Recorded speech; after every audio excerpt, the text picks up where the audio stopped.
Back in early November, I got my first ski day of the season at Keystone. On this particular Saturday, they were running 4 detachable lifts with a combined capacity north of 10,000 people per hour that all served just one run. And as you can probably guess, it wasn't the greatest experience. That day got me wondering. In the snow sports community, we give so much for an experience that often isn't worth what we put into it. So at the end of the day, why ski? Why is it that you, I, and tens of millions of others do this year after year? Let's sit down and have a chat.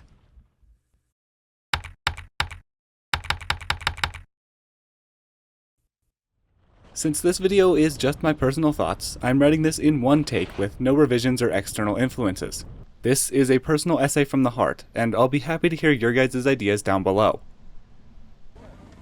Now, skiing is full of problems, and the commercialization of the sport in North America is the chief cause of many of them.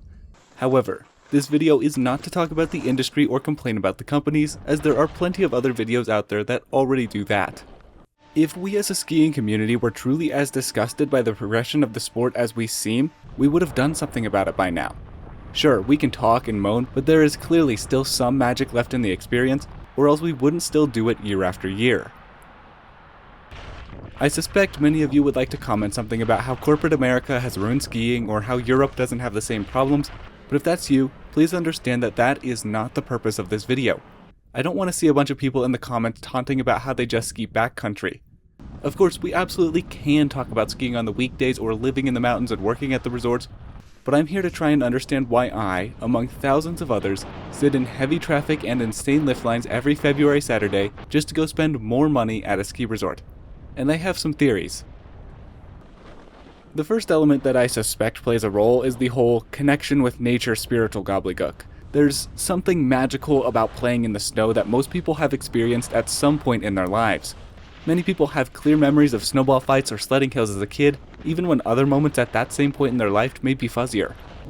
At least in Colorado, a very common bumper sticker reads, "The mountains are calling and I must go." There is some sort of subconscious element that draws us to nature, and to the wintry mountains specifically. Maybe it's because snow contains an element of unknown and human curiosity drives us there. Or maybe it's because the softness of snow and closeness of the forest makes us feel safe. Whatever the reason, there is some sort of drive to be out in the woods in the snow, one that's so strong that many people dream of it. The next element is the escape from everyday stresses. While it's undeniable that skiing, particularly day tripping on the weekend, can introduce new stresses, the sport can also serve as a break from everything that goes on at home. When on the mountain, I suspect that few people are worried about work or academics. Most people, once they make it up the hill, are just worried about the snow conditions and lift lines. While far from relaxing, this allows many to take a break from work and home. And as for the ski day stresses, well, for the most part, once you're off the hill, those will go away. And I think subconsciously, we know that. We're okay stressing about these little things that can make or break our ski day because we know that no matter the outcome, it'll all be okay at the end of the day. In a way, snow sports can be a reset button. The element that I think most people don't ever think about is the culture. This certainly applies to the day trippers from Denver more so than the vacationers from Spain, but it can still explain both cases. For the former case, it's conformity. It's the fact that everybody you know goes skiing on Saturdays in February, and you might actually be a little bit crazy if you don't. Whether you're born into it or moved in, for many it was never even a question that you ski on those days. So rather than saying, "Why should I go up tomorrow?" it's the opposite. Why shouldn't I? I would argue that the latter is the better attitude to have, but it's still a primary external driver. And to be fair, it's not like there's much else to be doing in Denver on those days. Fitting into that culture piece is the quote-unquote V-Deluxe appearance that skiing gives us. I know skiing consumes huge amounts of money, so call me crazy, but I think that many of us subconsciously view skiing as one of the cheapest ways to make ourselves look rich.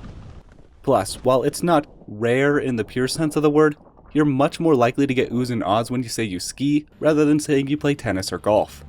This is a weird one for sure, but I think there's something there that we just don't recognize.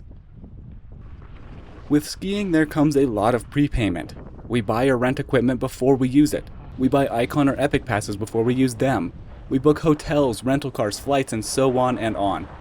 Thus, a part of why many of us are going up each weekend, despite all the negatives, is the feeling of need to extract as much value as we can from those prepaid things. After all, the more days in a season you ski on a pass, the less per day you paid for said pass. It doesn't change the fact that you paid $1.50 for the pass, but it makes us feel better.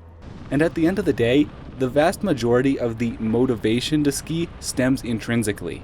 That's to say, we ski because it feels good, despite each person's definition of good being different.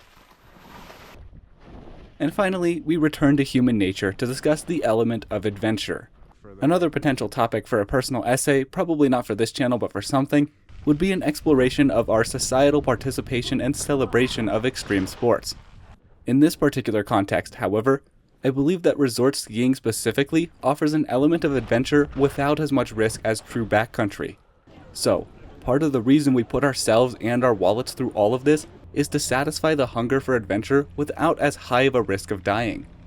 It would be a misnomer to say that resort skiing is safe, but it is much safer than other extreme sports. So, there you have a few of my hunches as to why we continue to choose, against all the cost, to continue to ski.